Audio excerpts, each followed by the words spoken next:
Un nouveau jour se lève sur le plateau des Grands Causses, au sud du Massif central.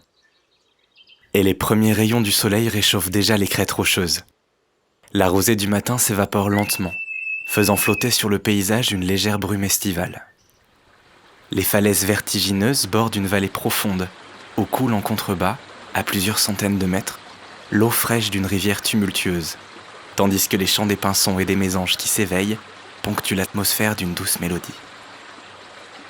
Malgré les pentes incroyablement escarpées, quelques herbes, buissons et arbres éparses colorent la roche de leur feuillage émeraude. C'est dans ce paysage encore sauvage qu'Aquilone, un jeune gypaète barbu âgé de 4 mois, s'apprête à prendre son envol. Depuis plusieurs semaines, Aquilone, tel un athlète, s'entraîne à battre des ailes, augmentant chaque jour la précision et la puissance de ses mouvements. Aujourd'hui, il est fin prêt. Le jeune gypaète contemple le paysage de ses iris brunes, cerclés d'une pigmentation rougeoyante, et se poste sur le rebord de la corniche, à flanc de falaise. Il reste dans cette position de longues minutes, puis s'élance finalement sous les yeux attentifs de ses parents. Ses premiers battements sont hésitants et saccadés, mais Aquilone ajuste rapidement ses manœuvres. Il plonge en piqué avant de déployer ses ailes sombres, déjà impressionnantes, pour se laisser glisser sur l'air qui, au contact de ses plumes, semble produire un léger sifflement. Le vautour se déplace à toute vitesse, et même la rivière qui s'écoule juste sous lui ne peut rivaliser de rapidité. Il se penche tantôt à droite, tantôt à gauche, pour suivre les courbes sinueuses gravées dans la montagne. L'air souffle sur sa face à mesure qu'il prend de la vitesse, puis Aquilone effectue une remontée fulgurante, profitant d'un courant d'ascendance thermique. Il est temps pour lui d'opérer un demi-tour et de rentrer au nid après ce premier envol réussi. Les semaines, puis les mois passent. Aquilone devient indépendant et de plus en plus assuré. Il apprend progressivement à apprivoiser les courants d'air pour stabiliser sa trajectoire et prendre de l'altitude à sa guise. Il est maintenant suffisamment expérimenté pour chercher sa nourriture. Il lui suffit de survoler les paysages escarpés pour repérer les vautours fauves, les vautours moines et les percnoptères qui s'amassent près des carcasses d'animaux morts. Chacun joue son rôle. Les fauves dévorent les muscles et les viscères, puis les moines s'attaquent à la peau, au cartilage et aux tendons. Les percnoptères, quant à eux, se repaissent de ce qui est délaissé par les autres. Vient ensuite le tour d'Aquilone et de ses congénères, qui savourent les os décharnés. Après quelques heures, la carcasse a presque intégralement disparu. La curée des vautours est terminée. Depuis quelque temps, Aquilone ressent le besoin de repousser les frontières et de découvrir ce qui se cache au-delà de ce que son regard ne lui laisse apercevoir. Franchissant sans cesse de nouvelles distances, il s'éloigne des Grands Causses et entame un long voyage. Il se déplace rapidement et est capable de survoler une centaine de kilomètres chaque jour. En peu de temps, il a déjà rejoint les Alpes, un territoire aujourd'hui timidement recolonisé par les gypaètes qui y régnaient autrefois en maîtres.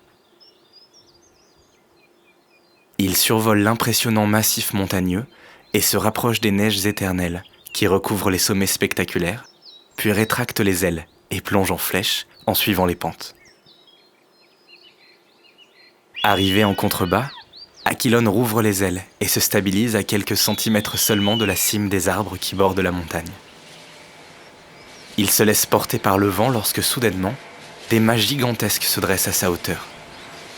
Des hélices en mouvement lui barrent la route, mais il est trop tard pour qu'Aquilone entame une nouvelle manœuvre. Il fonce alors à travers la turbine et passe de justesse entre les pales des machines vrombissantes. Les éoliennes sont souvent fatales pour les oiseaux, mais aujourd'hui, le jeune gypaète est particulièrement chanceux. Après cette éprouvante rencontre, Aquilone découvre une crevasse dans la roche d'une falaise voisine et s'y pose.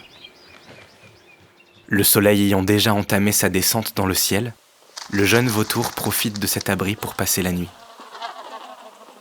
Lorsque les premières lueurs stellaires se dessinent sur le fond nocturne, Aquilone a depuis longtemps rejoint le pays des rêves.